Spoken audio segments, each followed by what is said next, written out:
إن الله وملائكته يصلون على النبي يا أيها الذين آمنوا صلوا عليه وسلموا تسليما صلى الله عليه وسلم. ازيكم يا بناتي، ازيكم يا اخواتي، يا رب تكونوا بخير. النهارده هنعمل مع بعضينا البتنجان المخلل. هنعمله ازاي مع بعض؟ اول حاجه احنا سلقناه وبقى بالشكل الجميل ده، وفضيناه من الميه السخنه اللي فيه، وشطفناه بميه ساقعه، وكده ايه بنفضيه واحده واحده بالشكل ده، وهنحطه هنا كده في قلب الطبق النضيف، ونفضيه كله من الأقماع اللي فيه. تشيلي القمع كله. طب ليه يا ماما بتسلقي القمع؟ عشان بصي مكان القمع يبقى سايب مكان الأبيض ده. لو كنت سلقتيه والقمع دوت متشال، كان دي كلها تبقى ايه، واخدة اللون الأسود بتاع البتنجان. بسم الله. بصوا شكلها جميل ازاي، براها زي جواها، ما شاء الله. وده الفلفل بتاعنا ما شاء الله. هنعمل البتنجان، نشيل القماع بتاعته ونرجع لكم، خليكم معايا كده حبايبي. زي ما انتم شايفين كده، فضينا منه كله القماع بتاعته وشيلناها وفتحنا البتنجان بتاعنا. طب يا ماما هي دي صعبة؟ لا هي مش صعبة، هو أهم حاجة السوا بتاعها. بصوا لازم يكون السوا بتاعها يكون طرية، تكون مظبوطة، ولا مهرية ولا نية. ده أهم حاجة في البتنجان في السليق بتاعه. طب ايه تاني؟ الخلطة بتاعته دي مهمة جدا. يعني أنا مثلا في الخلطة بتاعته بحط ايه؟ معلقتين توم كبيرة كده عشان يبقى متشبع بالتوم، كده معلقتين توم.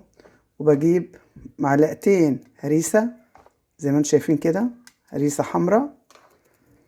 وبجيب شوية طماطم أنا مقطعاهم زي ما انتم شايفين. وبجيب ليمون وأعصره. بسم الله.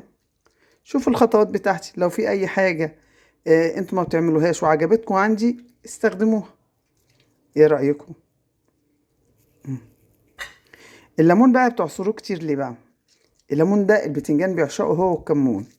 يعني تحطوا كمون، تحطوا مع التوم ليمون، ويا سلام لو شوية خل كمان، يا سلام. كده عصرنا الليمون بتاعنا. نحط قد ايه ليمون يا ماما؟ لو كمية زي اللي انا عاملاها ديت في قلب الطبق، حطي ليمونتين. لو اكتر حطي اكتر، لان هو بيحب الليمون زي ما قلت لكم. وادي شوية خل صغيرين، مش كتير. الخل عكس الليمون. ادي الملح. بسم الله. وادي الشطة، دي اللي يحبها سبايسي بس. انت حاطه يا ماما فلفل احمر.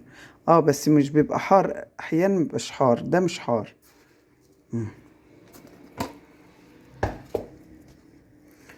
والكمون بقى حبيبي.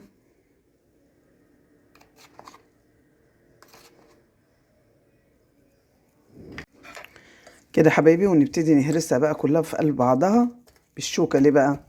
عشان لو حتة تومية لسه خشنة، قطاية خشنة، القطة دي بتسكر التومة وتخليها جميلة جدا، تخلي لها طعم حلو قوي. بسم الله ما شاء الله، ولا قوة إلا بالله العلي العظيم. ده حبايبي خليناه بالشكل ده جميل ده. دلوقتي هنعمل ايه بقى؟ هنجيب الحاجة بتاعتنا، نجيب طبق التقديم اللي هنقدم فيه. ده هيكون طبق التقديم، نحطه كده، واللي نعمله نحطه في قلبيه. اول حاجة بناخد الفلفل بتاعنا ونسقيه من المية بتاعت التومة. بعد كده بنجيب البتنجان بتاعنا ونملاه. بسم الله.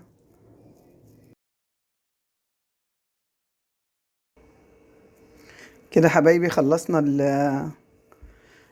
البتنجان بقى بالشكل الجميل ده. هنقطع بقى شوية طماطم عشان فاضل عندنا هنا شوية دقة جميلة خسارة. هنقطع لها شوية طماطم حلوة. بسم الله.